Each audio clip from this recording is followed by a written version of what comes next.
in 10 years' time, we would be having strep A vaccines that are being manufactured and deployed is, very exciting, very exciting. Hello, my name is Andrew Pollard. I'm Director of the Oxford Vaccine Group at the University of Oxford. Welcome to our podcast series, The Oxford Colloquy, Trust in Science, bringing you the stories, facts and people behind the science. In this episode, I'll be talking with Professor Andrew Steer, who's a world-leading expert on the bacteria that cause strep sore throat and many other serious complications of this organism. He'll also tell us about the terrible itching parasite, scabies, which causes epidemics in many communities and affects countries everywhere. Professor Andrew Steer, Director of Infection, Immunity and Global Health at the Murdoch Children's Research Institute and Paediatric Infectious Disease Specialist at Royal Melbourne Children's Hospital. Welcome to the podcast. Thank you, Andy. It's a pleasure to be with you. Andrew, you've worked in Melbourne for most of your career. So could you just give us a little bit of an idea about your training and your experiences before you ended up as director at the Murdoch Children's Research Institute? Yeah, thanks, Andy. You're right to say I've spent most of my time in Melbourne, but I think the experiences that sort of changed my career trajectory were actually in the Pacific. So it was during my medical school days, I had a little bit of a crisis of confidence about my future career and took a year off and spent some time in Samoa in the Pacific.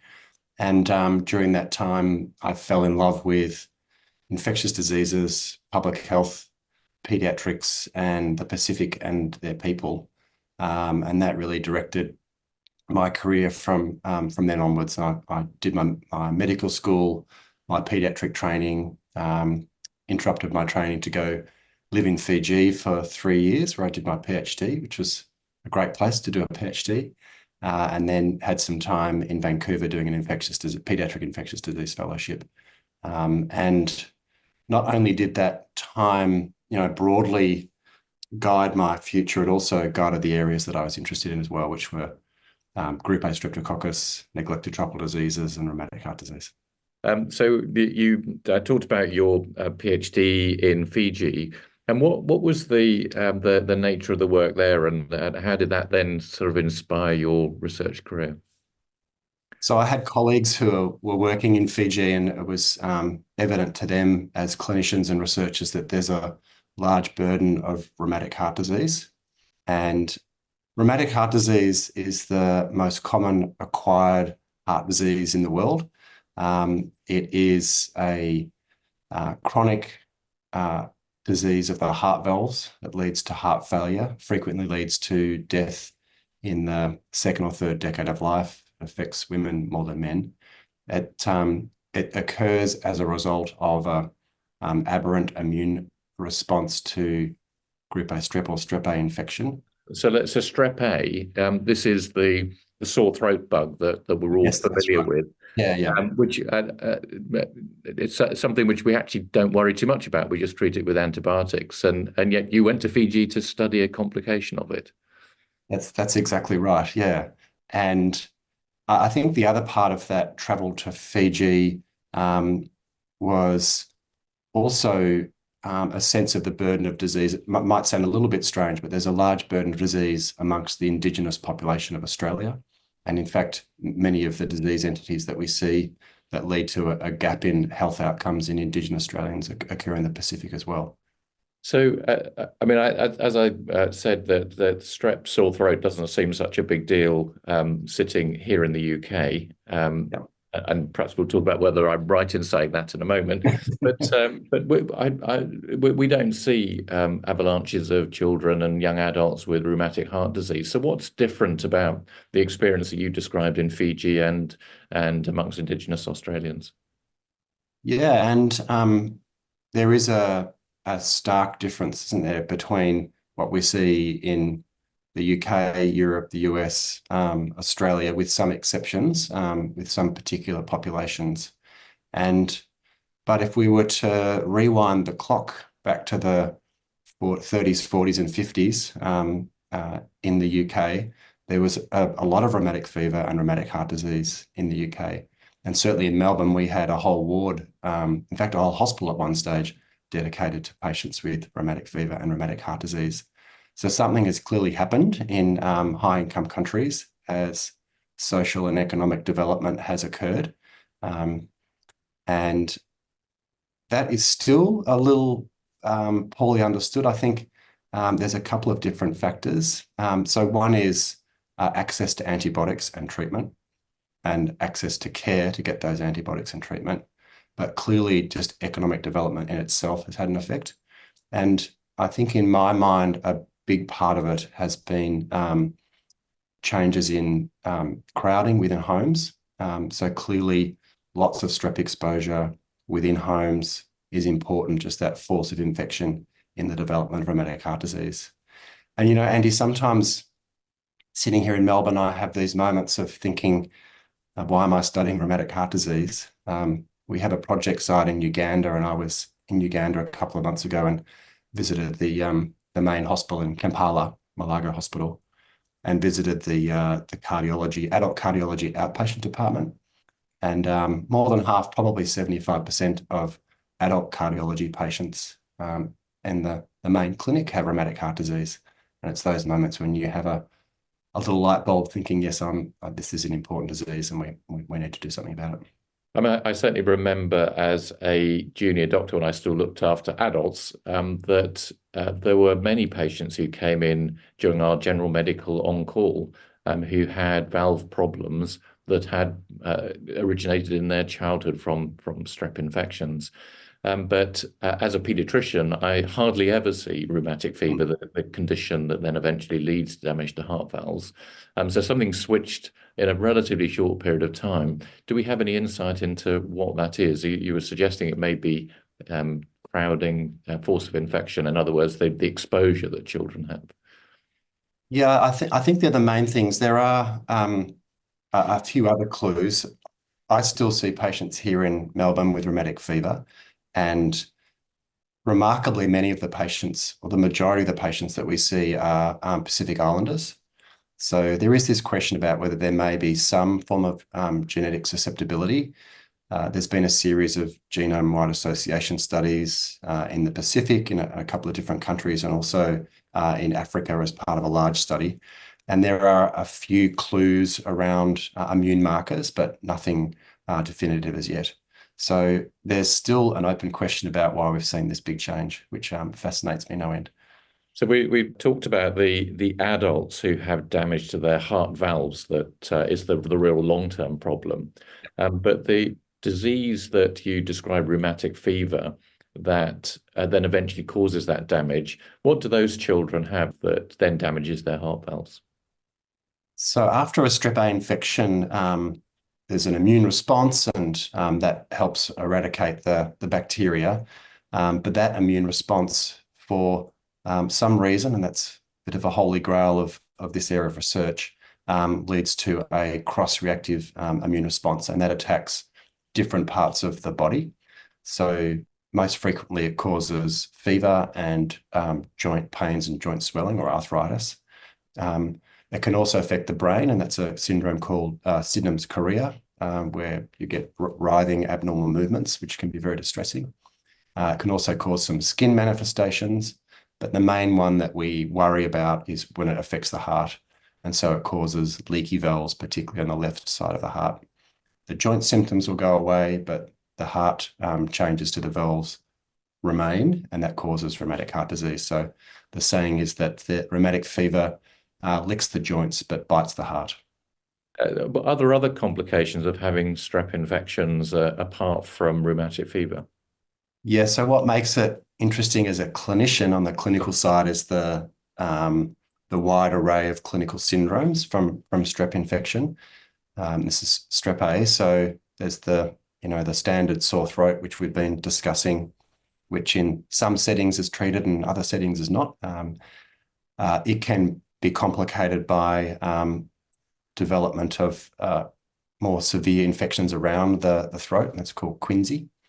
Strep A can infect the skin. So a common infection is impetigo in the skin, or skin sores. and that can be more complicated and cause a broader infection of the skin. And then it's also been called the flesh-eating bacteria because it causes necrotizing fasciitis. Yes, although in the media here, you often see it described as the flesh-eating virus, Yes. which is incorrect since it's a bacterium, not a virus. Yes, as a pedant around these issues, that's something that does drive a few a bit crazy. But yes, that's right. And then there's this series of what we call immune sequelae or immune responses. So there's rheumatic fever, rheumatic heart disease, and there is also kidney disease or post-streptococcal glomerulonephritis, which is quite poorly studied, but is an important contributor to kidney disease around the world. So that's sort of an inflammation in the kidney, which can lead to kidney failure or not? So acutely, that can lead to renal failure, although not frequently.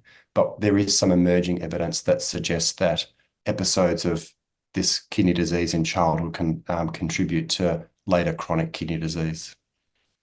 So, I mean, you mentioned that not everyone treats strep sore throat, but with that array of really worrying complications you've described, it seems crazy that we wouldn't treat all strep sore throats. Yeah, and there are differing approaches, but I guess what we do know is that if you do get a sore throat, most cases of sore throat will be self-limited, and treatment does provide some symptom relief. But on the flip side of that is just the widespread use of antibiotics. Sore throat in itself is the second most common reason for prescription of antibiotics in general practice, at least in Australia, and I think it's similar in UK, Europe, and elsewhere. And so some guidelines will suggest don't test, don't treat, although in the US and Europe, there is a different approach, which is often test and then treat. So I think all of those considerations and the burden of sore throat, I think, does speak to the need for better prevention of streptococcal disease. So if we look at children with sore throat, and as you say, there's many of them go to their GP, what proportion of those will be strep, which is potentially treatable and might prevent some of the complications, versus other types of infection like viruses, for which we really can't do anything at the moment? Yeah. So it varies by jurisdiction, but it's around 20 to 25%. And so you do need to test, I think, if you're going to treat. Of course, what frequently happens is there's no test, there's just a treatment given. So I think there's been, over the last decade or so, some improved point of care tests where you can do a rapid test like we've become very experienced with COVID testing, which can help, make a rapid decision about providing treatment. So these strep sore throats, there's a lot of it about. If it's 25% of all sore throats, and there's these risk of complications. So why don't we just vaccinate and prevent strep? That is a great question, and we would love to have to be able to consider a vaccination strategy, but the problem is we don't have a vaccine, and so that is an area of our work that we've really focused on over the last couple of decades around what it's going to take to develop a vaccine for strep. There's a long history of vaccine efforts for strep A, going back to at least the first part of last century, but even before. And many of those studies were conducted in Europe and the US when rheumatic fever was recognised as a major public health problem. I think that the impetus for vaccine development has diminished with the reductions in rheumatic fever, rheumatic heart disease in high-income countries. But as we've discussed, there's still a very large burden in low and middle-income countries, and there's a clear need for prevention of streptococcal disease across the full spectrum, whether that's sore throat, skin disease, invasive disease when the bacteria gets into the bloodstream, heart disease or kidney disease.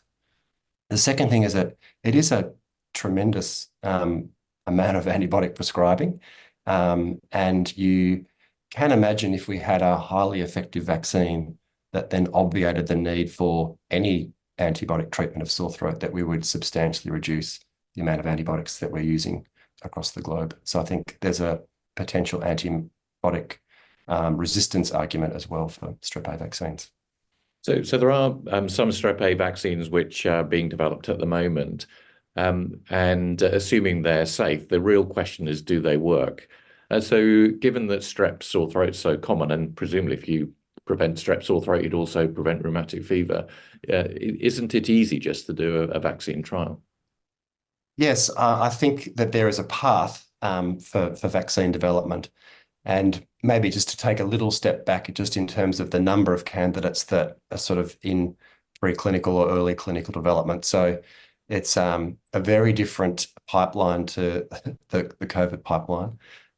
But I think we can say that there is increasing interest and investment and effort over the last few years around these vaccines. So there's around about 10 vaccines that are in, I'd say, late preclinical development, one that's currently in a phase one, and another handful that are going to be in phase one pretty soon, we hope. And there's Phase one is the first studies in people. That's right. Yes. Sorry. Yeah, the first studies in people. So, and there's a range of different approaches, including an mRNA approach, which is, exciting. The mRNA vaccines have been mostly used for viruses rather than bacteria, so that's a exciting time, I think. But yeah, to come to sort of what the pathway will be towards testing and showing that these vaccines work. So I think that what we call the target product profile, or the group of people, the population that we really want to prevent infections in, it's really amongst young children as they enter into school, because we know that's when the largest burden of sore throat is, and it's also when rheumatic fever occurs. And so the vaccine clinical trials that are being planned and thought out at the moment would need, a few thousand children to be enrolled for a strep A vaccine study. And that might sound like it's not too difficult, but any of these sorts of studies require quite substantial effort and investment, and are not necessarily going to be straightforward, but I think can be achievable. Yeah, I mean, certainly a few thousand is fairly standard in clinical trials, because even for safety, most regulators require 3,000 to 5,000. So it is the sort of numbers that certainly pharmaceutical companies should be used to. But what I wanted to come on to is that there is an alternative approach which you have been pioneering, which is using human challenge studies. So this is where you deliberately infect people with these bacteria, group A strep bacteria. This is adults, not children, to cause infection and sore throat. So tell us about that and what progress you've made.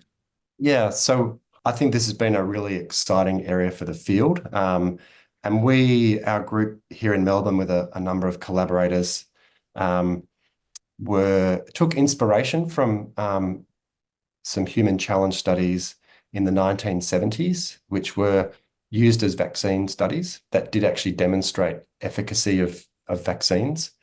So we thought in the modern era, we had the opportunity to rejuvenate that approach. So we carefully chose our strain and tested that and produced that in lots that were acceptable to a regulator.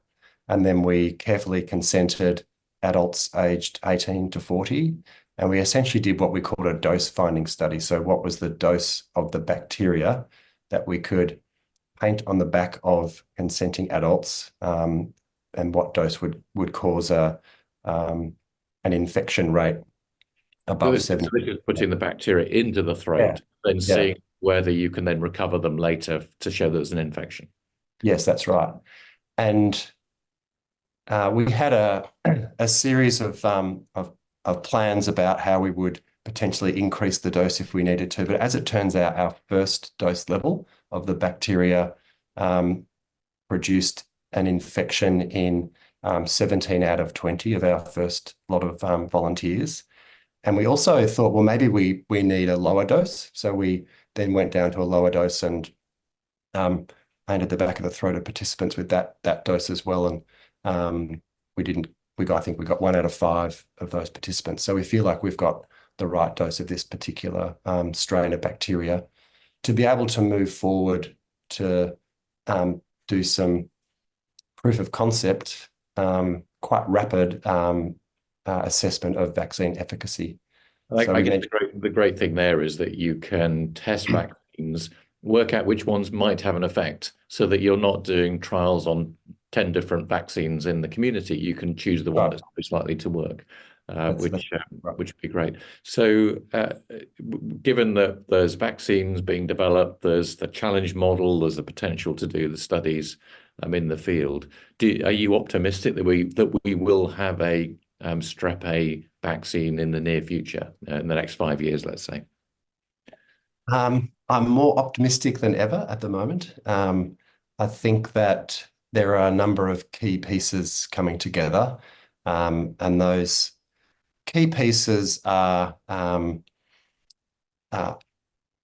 investment, which is really important. We saw that during COVID, and with other vaccines.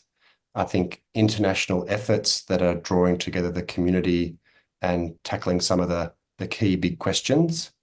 And then I think the science is changing. So different approaches and different groups coming into the field who are trying different things. So, of course, as you said before, the key thing, I think, for all of us is to see some early proof of concept and proof of efficacy. So I would hope over the next couple of years that we see that, and that there is, we do see some efficacy of these vaccines, and that further stimulates investment and efforts as we move forward. So the future could be one where we no longer have strep sore throats in children, which is unpleasant and requires lots of contacts with GPs.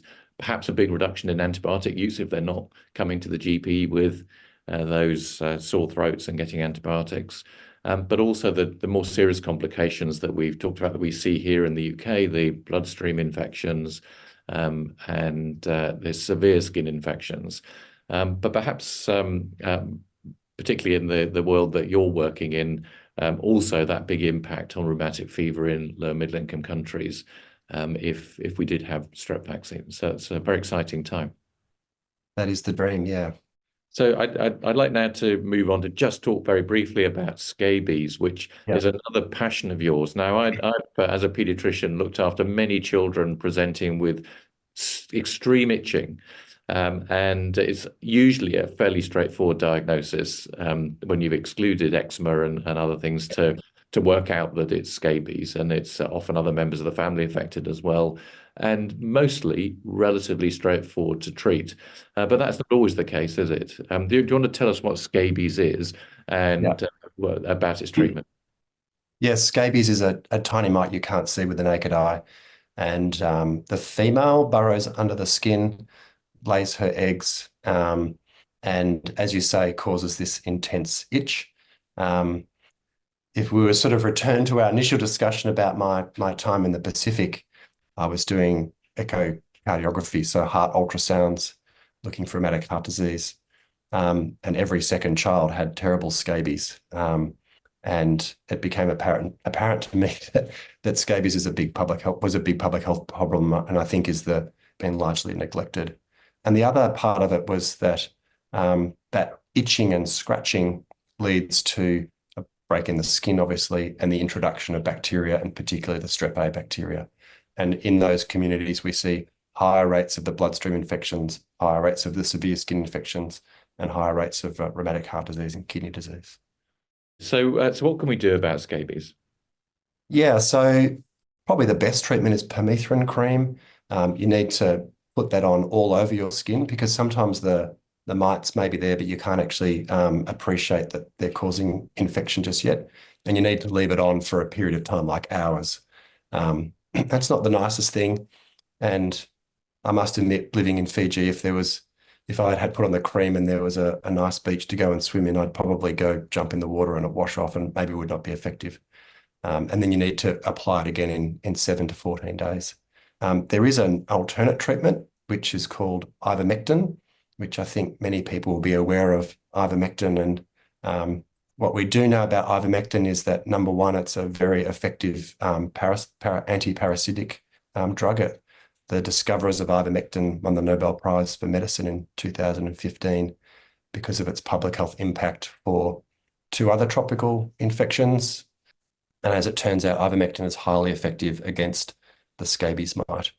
So it's an oral treatment. You take it today and it kills the mite. And then you wait for the eggs to hatch, which happens within about 7 days. And you take a second dose to kill the mites that are hatched. And one of the issues with the treatment of scabies is that's all very well to treat the individual, but if they then go back to their home or into the classroom where everybody else has scabies, the chances of reinfection is very high. So an important aspect of treating individuals is to treat their contacts.